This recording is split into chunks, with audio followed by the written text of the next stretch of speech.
여러분, 사실 오늘 이 자리에 오신 모든 분들 정말 반갑습니다.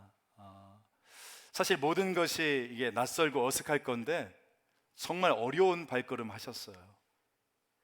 솔직히 오늘 이 자리에 나오신 분들 가운데 정말 내가 원해서 나왔다, 이런 분들은 별로 없을 것 같습니다. 그렇죠? 혹시 내가 원해서 나왔다, 손 한번 들어보세요.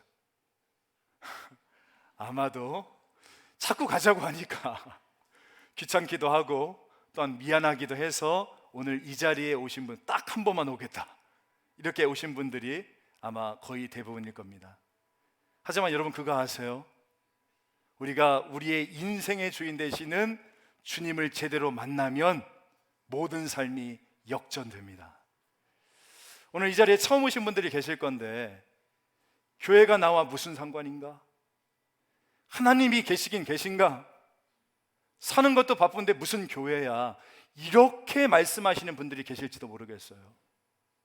그런데 여러분이 주님을 만나면, 그러니까 이 세상에 무엇과도 견줄 수 없는 하나님의 그 은혜, 그 사랑의 가마를 입으면 여러분의 삶 안에 진정한 변화의 역사가 임하게 되어질 줄 믿습니다. 아멘. 사실 여러분, 우리의 인생이라는 것은요, 만남의 연속입니다. 태어나면서부터 우리는 만나잖아요. 부모님을 만나고, 또한 형제 자매를 만나고, 벗을 만나고, 또한 아내와 남편 배우자를 만나고, 자식을 만나고. 그래서 중요한 것은 그 만남이 어떠한 만남이느냐, 이게 굉장히 중요한 거예요. 바로 여기에 따라서 우리의 인생의 행복도 불행도 좌우되는 것이 여러분 사실이지 않습니까? 만약에 우리가 좋은 스승을 만나면 자기의 은사가 개발되고 삶이 열려지고요. 그런데 우리가 나쁜 사기꾼을 만나면 어떻게 됩니까? 평생 모아놓은 돈도 한 방에 날리는 게 우리의 인생이 되어지는 겁니다. 오늘 여러분을 이곳에 초대한 저희는 여러분보다 조금 먼저 바로 인생의 주인을 만나고 보니까 너무 좋아서 여러분을 이 자리에 모신 거예요. 여러분을 VIP로 모신 겁니다. 여러분, VIP 아시죠? Very important person, 그러니까 가장 소중한 존재로 모셨다는 거예요. 세상에는 수많은 동료가 있고 수많은 사람들이 있지만 오늘 우리가 여러분 한 분 한 분을 가장 소중한 존재로 이 자리에 모신 겁니다. 왠 줄 아세요? 사실은 저희도 전에는 우리 인생의 주인이 우리 자신인 줄 알았거든요. 그래서 뭐든지 내 힘대로 다 할 수 있는 것처럼 여겼거든요. 그런데 깨달아 보니까 그게 아니더라고요. 우주 만물을 창조하시고 이 가운데서 저와 여러분을 만드시고 다스리시는 분이 계신다는 것을 알게 되었습니다. 그래서 여러분을 이 자리에 모신 거예요. 오늘 이렇게 보니까 처음 뵈는 얼굴들이 이렇게 뵈는데 정말 반갑고 진심으로 환영합니다. 다시 한번 인사하겠습니다. 참 잘 오셨습니다. 참 잘 오셨습니다. 여러분, 제가 이 만남에 대해서 이야기를 시작하면서 여러분에게 보여드리고 싶은 작품 하나가 있습니다. 한번 앞에 사진 한번 보여주실래요? 혹시 여러분 이 작품이 무슨 작품인지 아세요? 그 유명한 이 파블로 피카소의 작품 황소머리라는 작품입니다. 여러분, 저 작품이 얼마짜리인지 혹시 아세요? 1993년 영국의 그 옥션 매장에서 293억에 이게 경매가 되었습니다. 하나도 안 놀라시네요. 뭐 다 그 정도는 우리 통장에 있잖아요. 그러니까 하나도 안 놀라시는데. 근데 여러분, 저 작품이 어떻게 만들어졌는지 아십니까? 오늘날 피카소가 이 파리의 거리 뒷골목을 거닐게 되어지는데 이 쓰레기 더미들이 이곳저곳에 가득히 있는 겁니다. 그 쓰레기 더미 주위를 지나가는데 갑자기 피카소의 눈에 이 고철로 버려진 자전거 한 대가 눈에 딱 들어오는 거예요. 그리고 그 순간 건물 사이로 아침 햇살이 쫙 비치는데 화가 특유의 영감이 탁 떠오른 겁니다. 그래서 그 버려진 자전거를 집으로 끌고 왔어요. 그리고 자전거의 안장을 떼고 핸들을 떼서 피카소가 한 것은 딱 한 가지입니다. 용접한 거. 다시 한번 사진 한번 보여주실래요? 보이세요? 자전거의 안장과 핸들이 붙어 있어요. 이게 바로 황소머리라는 작품인 거예요. 그러니까 용접 하나 한 것 가지고 저 고철 쓰레기 덩어리가 수백억짜리 작품이 되었다는 거 아닙니까? 가만히 돌아보니까 우리 인생도 그래요. 그렇죠? 우리 인생 역시도 하나님의 손에 붙들리고 나면, 여러분, 이 버려진 이 자전거는 쓰레기 아닙니까? 그런데 피카소의 손을 거치니까, 그에 의해서 재창조되어지니까 새로운 하나의 걸작품이 된 거 아닙니까? 우리 인생도 마찬가지라니까요. 불완전한 우리의 인생이지만 완전하신 주님의 손에 붙들리며, 그리고 그 완전하신 주님을 우리의 인생 가운데 만나면 오늘 저와 여러분의 삶에 총체적인 변화의 역사가 임하게 되어질 줄 믿습니다. 오늘 이 새생명 축제를 통해서 여러분에게 소개해드리고 싶은 이 말씀에는 바로 이처럼 이 주님과의 만남을 통해서 그 삶이 완전히 새로워진, 완전히 행복해진 한 사람의 감동적인 이야기를 같이 나누려고 합니다. 바라기는 오늘 이 자리에 계신 모든 분들이 바로 이 말씀의 주인공처럼 이런 축복을 누릴 수 있기를 주 예수 이름으로 간절히 소망합니다.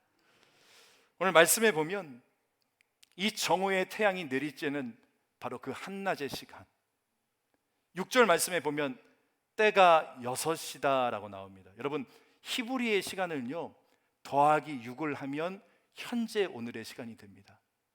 6 더하기 6 하니까 몇이에요? 12, 낮 12시, 정오의 시간이었다는 거예요. 그런데 이 쫙볕이 내리쬐는 이 시간 가운데 사람들의 눈을 피해 주변을 두리번 거리면서 물을 길러왔던 한 여인이 등장하죠.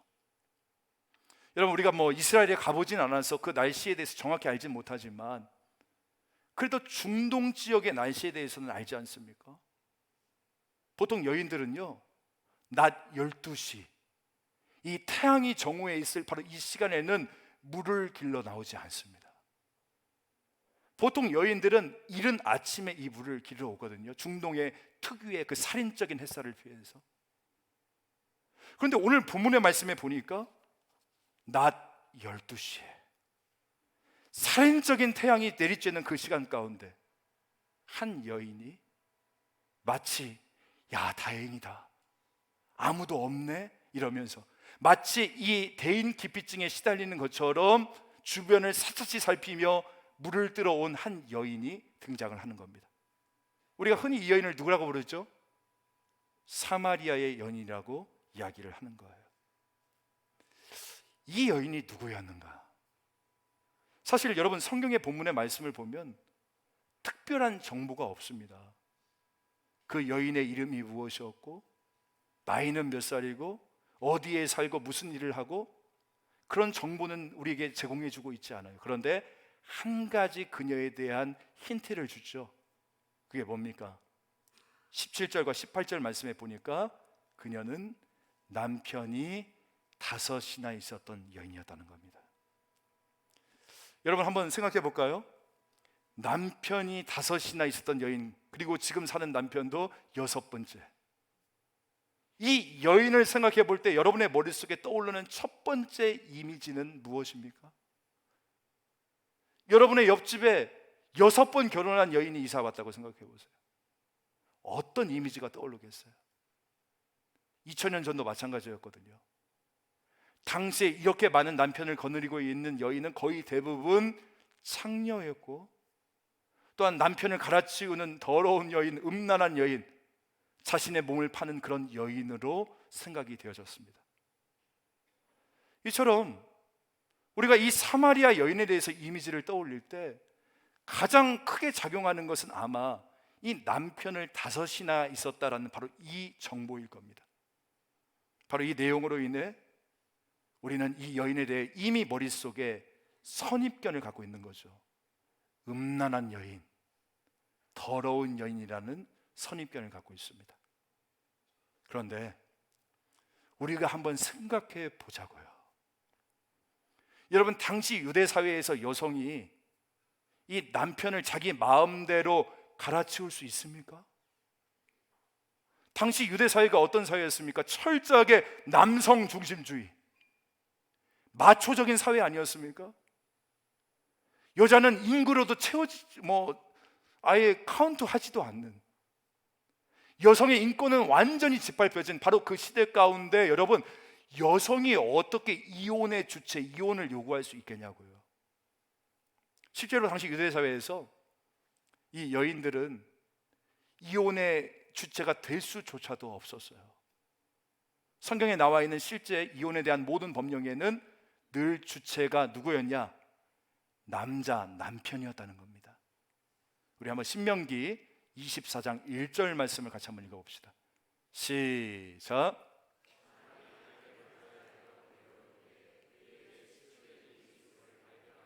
그를 기뻐하지 아니하면 이혼 증서를 써서 그의 손에 주고 그를 자기 집에서 내보낼 것이요. 자, 보세요. 이혼 증서는 누가 써주는 거래요? 남편이. 그러니까 항상 이혼을 당하는 입장에 처해 있던 사회적인 약자는 누구였다는 겁니까? 여성이었다는 거예요. 아내였다는 거예요. 또한 당시의 모든 재산권이 이 남편들에게 있었기 때문에 이 재산권을 받지 못한 이런 상황 가운데서 이혼을 해봤자 여러분, 먹고 살 수 있는 길이 없는 겁니다. 만약에 이혼을 당하면 선택할 수 있는 길이라고는 자신의 몸을 파는 일일 뿐이었어요. 왜? 먹고 살아야 되니까. 이처럼 당시 여성은 경제 행위를 할 수도 없었고 상속권도 유산권도 가질 수 없는 처지 가운데 있었기 때문에 여러분, 여성이 먼저 이혼을 요구한다? 이것은 거의 자살 행위나 다름이 없었던 겁니다. 그렇게 여러분, 우리 한번 생각해 보자고요. 오늘 이 사마리아 여인이 남편을 5이나 두었다, 이 구절이 우리에게 말해주고 있는 진짜 의미는 무엇일까요? 이제껏 우리가 머릿속에 가지고 있었던 선입견처럼 이 남자 저 남자 유혹하고 다니다가 남편을 갈아치워버린 그런 음란한 여인임을 우리에게 말해주고 있는 것이 아니라, 오히려 저는 그렇게 생각해요. 남성 중심적인 이 사회적인 모순 앞에서 남자 5명에게 철저하게 버림을 받고 짓밟힘을 당했던 정말 가련한 연인이었다, 우리가 이렇게 생각해 볼 수 있다는 겁니다. 그 증거를 한번 제가 대볼까요? 왜 그러냐면 여러분, 만약에 이 여인이 진짜 음란한 여인이었다면, 유대 청년 랍비였던 예수님이 아까 이야기했잖아요. 목마르다, 물 좀 다오, 이렇게 이야기했을 때 만약에 그녀가 어떻게 했겠습니까? 유혹했겠죠. 진짜 음란한 여인이었다면. 근데 그녀의 반응은 어땠습니까? 예수님이 말을 거니까 오히려 민망해 하잖아요. 어찌 외간 남자가 저에게 말을 겁니까?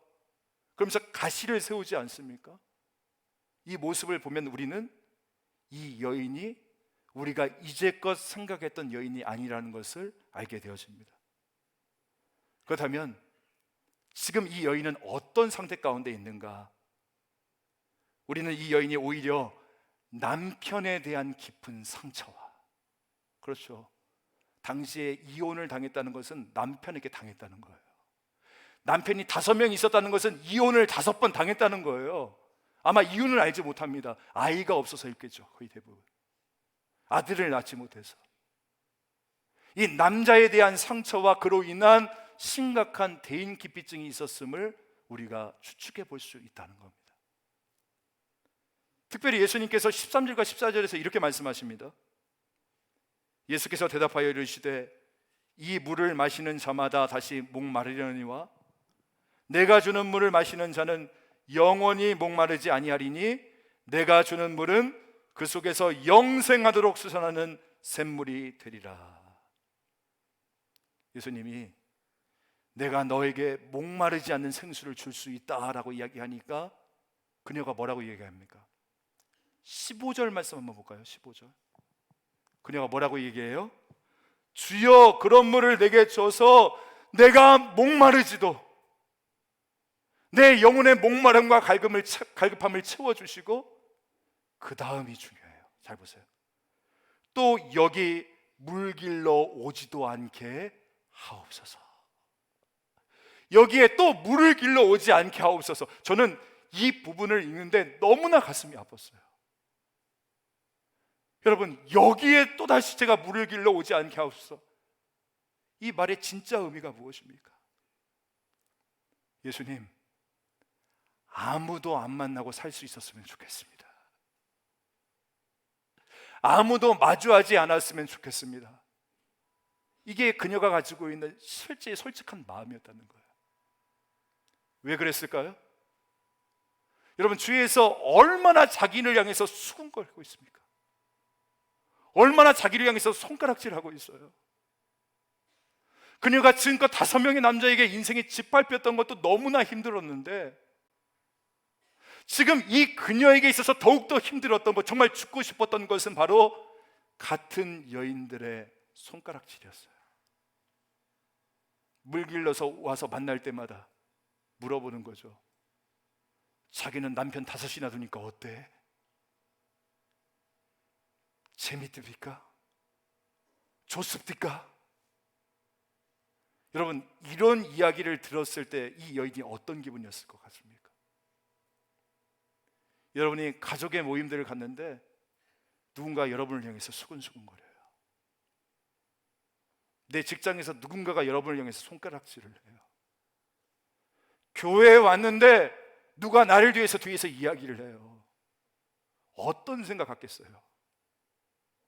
나는 더 이상 사람을 만나고 싶지 않아. 나는 실패자고 저주받은 인생이기 때문에 나는 더 이상 사람들의 그놈의 구설수 듣고 싶지도 않고 그냥 나는 저기에 처박혀 있을래. 이게 바로 그녀의 마음이었다는 거예요. 이것이 바로 그녀가 가지고 있는 현실이었고 마음의 깊은 상처였다는 겁니다. 혹시 여러분도 지금 이 여인의 마음과 같은 그런 마음의 상처들, 마음의 상태들 경험해 보신 적 있습니까? 정말 아무도 만나고 싶지 않은, 그 누구와도 이야기하고 싶지 않은 바로 그런 마음 말이에요. 지금 이것이 그녀가 가지고 있는 마음의 깊은 상처였다는 겁니다. 그런데 갑자기 이 상황에서 정말 뜬금없이 예수님이 이렇게 이야기를 하는 거예요. 남편을 불러와라. 남편을 데려와라. 여러분, 정말 뜬금없지 않습니까? 목마른 이야기 막 물 이야기 하다가 갑자기 남편을 데려오라는 거예요. 그러니까 이 여인이 어떻게 반응을 하죠? 17절 보실까요? 여자가 대답하여 이르되 나는 남편이 없나이다. 먼저 이 여인은 이 낯선 외간 남자에게 저는 남편이 없습니다 라고 자신의 처지와 상처와 눈물을 감춥니다. 감춰요. 자신의 수치와 부끄러움을 이 외간 남자에게 드러내고 싶지 않았던 것이죠. 그래서 예수님께서 뭐라고 말씀하세요? 17절 마지막 보실까요? 내가 남편이 없다 하는 말이 옳도다. 우리 18절은 같이 한번 읽겠습니다. 18절 시작. 너에게 남편 5이 있었고 지금 있는 자도 내 남편이 아니니 내 말이 참되도다. 남편이 없다고? 너에게는 남편이 5이나 있었고 지금 살고 있는 남자도 있잖아. 그렇게 이야기를 하는 거예요. 그러니까 지금 이 여인의 현 상황을, 이 여인이 감추고만 싶었던 그 마음의 상처를, 보여주고 싶지 않았던 그 여인의 현실을 예수님은 적나라하게 지금 드러내고 계시는 겁니다. 너에겐 남편이 있잖아. 5명이나 있잖아. 그 이야기를 하고 계시는 거예요. 여러분, 예수님 짓궂으시죠? 그럼 여기서 한번 질문 한번 던져볼게요. 그렇다면 왜 그랬을까? 왜 예수님께서는 지금 그녀의 감추고 싶은 그 상처를 헤집고 계시는 걸까요? 그냥 가만히 계셔도 되잖아요. 모른 척 하셔도 되잖아요. 이게 얼마나 그녀에게 있어서 큰 상처인데. 근데 제가 여기서 굉장히 중요한 사실 한 가지를 발견하게 되었습니다. 그게 뭐냐면, 그것은 바로 지금 우리 예수님께서는 발휘하고 있는 이 능력은 어떤 능력이었냐? 여러분 잘 들으십시오. 그녀의 거짓말, 그러니까 나는 남편이 없습니다라는 그녀의 거짓말을 꿰뚫어 보시는 정죄와 판단의 능력이 아니라, 지금 한 여인이 그 마음속 깊은 곳에 감추고 있는 그 상처를 꿰뚫어 보시는 바로 헤세드, 자비와 긍휼의 공감의 눈빛이었다는 거예요.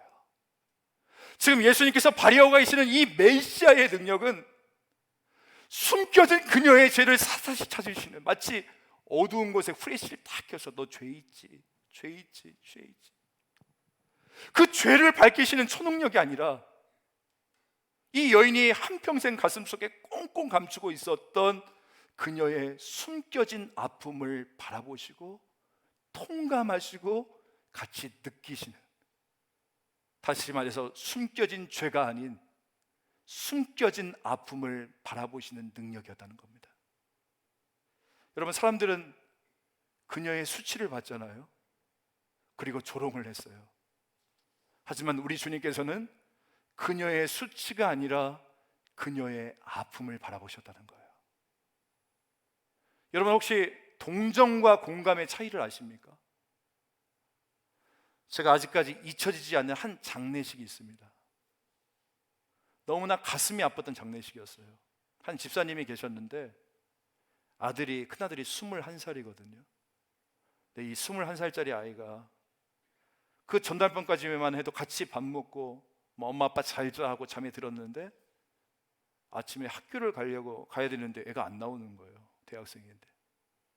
방문을 열어보니까 누워있는 그 상태에서 돌연사로 심장이 마비가 돼서 그 상태로 세상을 떠나게 된 겁니다. 얼마나 이게 어처구니 없는 일이에요. 그 장례식에 성도들과 함께 갔는데 그 집사님이 완전히 넋이 나가 계시는 거예요. 뭐 우는 거 이 수준은 이미 끝났고 완전히 넋이 나서 이거 딱 하고 이렇게 장례식장에 계시는 거예요. 그러니까 우리가 뭐 다가갈 수도 없죠. 저 집사님 불쌍해서 어떡해, 불쌍해서 어떡해. 그런데 한 10여 년 전에 26된 아들을 교통사고로 먼저 보내셨던 한 권사님이 그 집사님에게 다가가시는 거예요. 그리고 아무런 말도 하지 않으시고 그냥 그 집사님의 손을 탁 붙잡으시면서, 자기야, 내가 알아, 내가 자기의 마음을 알아 라고 눈물을 흘리시니까, 그때서야 그 집사님이 펑펑 울면서 그 안에서 이야기를 하시더라고요. 여러분, 동정이라는 것은 내가 철저히 삼자가 돼서 불쌍해서 어떡해, 안쓰러워서 어떡해, 이게 동정이에요. 근데 공감이라는 것은 내가 진짜 그녀의 입장이 되어서 그 사람이 가지고 있는 아픔과 상처와 눈물을 내가 직접 느끼는 겁니다. 오늘 주님께서 바로 그것을 하신 거예요. 오늘 주님께서는 그녀의 아픔을 느끼고 계신 겁니다. 지금 주님께서 네가 남편이 5명이 있었다는 이 이야기는 너는 음란한 여인이야, 더러운 여인이야, 이것을 지적하기 위함이 아니라 저는 이런 말 톤이었을 것 같아요. 야, 네가 남편이 5이나 있었구나. 여인아, 정말 험난하고 기구한 눈물의 인생을 네가 살겠구나. 바로 그러면서 그녀의 그 마음을 공감하시고 그 마음의 깊은 상처를 위로해 주시는 말씀이었다고 저는 생각을 합니다. 여기서 우리는 우리 주님께서 자신의 능력을 거짓말 탐지기가 아니라 아픔 탐지기로 사용하고 계시는 모습을 보시는 거예요. 여러분, 우리 주님께서는 오늘 이 자리에 계신 여러분의 모든 아픔을 다 보고 계세요. 내 안에 숨겨져 있는 눈물, 내가 보이고 싶지 않은 감추어진 나의 삶의 고통, 내가 누군가에게 토로하지 못하는 나의 모든 눈물과 상처의 모습들을 우리 주님께서는 다 보고 계세요. 그리고 감사한 것은 그런 우리를 정죄하고 계시는 것이 아니라, 판단하시는 것이 아니라 오늘 우리와 공감하고 계신다는 거예요. 예전에 한 TV 드라마의 유명한 대사 가운데 아프냐? 나도 아프다, 그 대사가 있었잖아요. 우리 주님 그렇게 말씀하시는 거예요. 우리 주님께서는 우리의 영혼을 치유하시는 좋은 치유자가 되십니다. 아멘. 저는 이 말씀을 보면서 얼마나 큰 위로가 되었는지 몰라요. 그 어떤 이도 회복하지 못할 것이 우리 주님에겐 없구나, 이것을 깨닫게 되었습니다. 이제 그녀가 변화되잖아요. 우리 한번 28절부터 30절까지 말씀 같이 한번 읽어볼까요? 28절부터 30절 시작. 여자가 물동이를 버려두고 동네로 들어가서 사람들에게 이르되 내가 행한 모든 일을 내가 말한 사람을 와서 보라, 이는 그리스도가 아니냐 하니 그들이 동네에서 나와 예수께로 오더라. 주님의 그 깊은 공감이, 주님의 그 깊은 긍휼하심이, 주님의 그 영혼의 상처를 치유하시는 그 주님의 손길이 이제 이 여인을 대인 기피자에서 보세요, 대중 전도자로 변하게 하는 거예요. 방금 전까지만 해도 수치심에 사로잡혔던 이 여인이, 그 누구도 만나고 싶지 않았다라고 이야기했던 이 여인이 이젠 사람들을 만나서 외치기 시작하는 것입니다. 여러분, 여기 와 보십시오. 내 인생의 기쁨으로 찾아오신 주님을 만나십시오. 그녀 마음 안에 진정한 기쁨이 회복되어진 거예요. 영혼의 치유하심의 역사가 임하게 되어진 것입니다. 주 안에서 사랑하는 성도 여러분, 사실 우리의 인생에는요, 오늘 말씀 속에 이 여인처럼 정말 정오에 그 내리쬐는 그 태양빛 아래 물을 길러 갈 수밖에 없는 그런 순간들이 우리 가운데 있지 않습니까? 정말 누구도 만나고 싶지 않은, 그 누군가도 다 피하고 싶은, 마주하고 싶지 않은 그런 순간, 그런 시간들이 오늘 우리 가운데 있지 않습니까?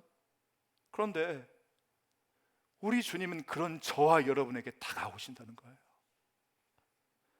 내 안에 감추어진 상처와 눈물을 직시하시고 아픔의 탐지기를 발휘하셔서 그 모든 것을 감추고 싶은 그 마음의 깊은 상처를 가진 오늘 저와 여러분을 찾아오신다는 거예요. 오늘 예수님이 왜 굳이 사마리아로 오셨습니까? 유대인에게 사마리아는 저주의 땅 아닙니까? 우회해야 되는 지역 아니에요? 근데 예수님께서 이 사마리아를 굳이 통과하신 것은 이 여인의 아픔을 보셨기 때문인 거예요. 여러분 기억하세요. 우리 예수님이 여러분의 아픔을 보십니다. 마음이 상한 자를 주님께서는 치유하여 주시는 거예요. 오늘 이 순간에도 지금 여러분의 인생 가운데 우리 주님께서 찾아오고 계시는 겁니다. 그렇기에 이 정오의 태양이 이글거리는 나의 인생, 나의 실존의 현실 속에서도 주님은 우리의 영원한 불변의 소망이 되어지는 거예요. 세상이 나를 위해서 할 수 있는 것은 나를 더럽게 여기는 일이지만 우리 주님께서는 우리를 깨끗하게 하실 수 있습니다. 믿습니까? 사람은 나의 수치심을 드러내지만, 나의 부끄러움을 드러내지만 우리 주님께서는 나의 상처를 바라보십니다. 그래서 내가 넘어지고 내가 무너진다 할지라도 그런 나를 일으켜 주시고 새로운 도약을 일어날 수 있도록 도와주시는 것이에요. 오늘 이 자리에 오신 여러분, 여러분이 어떤 연고로 이 자리에 오셨든 지금껏 어떤 삶을 사셨든 여러분 분명한 것은 딱 하나 있습니다. 그것은 바로 여러분이 최악의 시간, 최악의 장소, 최악의 사람이라 할지라도 여러분을 향한 하나님의 은혜는 결코 막을 수 없다는 거예요. 여러분, 우리의 영혼의 치유자이시는 예수님께서 계십니다. 오늘 여러분 정말 어렵게 발걸음 이곳까지 오셨을 텐데 정말 제가 바라기는, 이 말씀을 준비하면서 딱 한 가지 기도했어요. 바라기는 오늘 이 여인이 만났던 그 주님을, 그리고 저희가 여러분보다 조금 더 일찍 믿게 된 그 주님을 여러분들도 반드시 만나셔서 여러분의 삶에 총체적인 삶의 변화가 일어날 수 있기를 간절히 소망합니다. 우리 마지막으로 성경 한 절만 같이 한 목소리 읽겠습니다. 우리 같이 한번 읽어볼까요? 요한복음 1장 12절 말씀. 자, 시작. 영접하는 자, 곧 그 이름을 믿는 자들에게는 하나님의 자녀가 되는 권세를 주셨으니 믿으십니까? 아멘. 여러분, 지금껏 어떻게 살아왔는지는 아무 소용없어요. 우리 주님께서 나의 구세주로 여러분을 지금 찾아오고 계십니다. 그분을 영접하시고 남은 생에 그분과 함께 동행하시면 여러분의 인생 가운데 진정한 구원의 역사가 임하게 될 줄 믿습니다. 할렐루야. 우리 하나님께 영광의 박수 올려드리기 원합니다. 오늘 이 시간에 우리 다 같이 자리에서 일어나시면서 우리 결단 찬송으로 우리 주님께 나아가도록 할게요.